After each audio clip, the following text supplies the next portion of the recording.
How to pin Gmail to taskbar in Windows 11. Hello and welcome back to Digi Live Trends.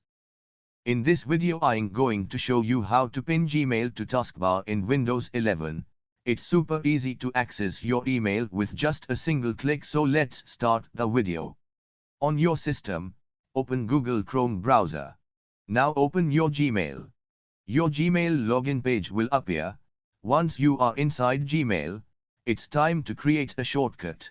Look for the three dots in the top right corner of your Gmail window. So these are the three dots, click on it.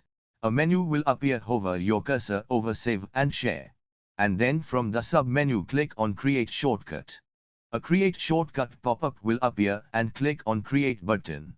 Below a menu will appear, click on Yes. You can see Gmail icon has been added to Windows 11 taskbar.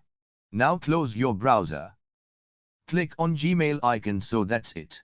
You have successfully pinned Gmail to taskbar in Windows 11. So guys, if you enjoyed this video, please hit like and subscribe to our channel. Thank you for watching.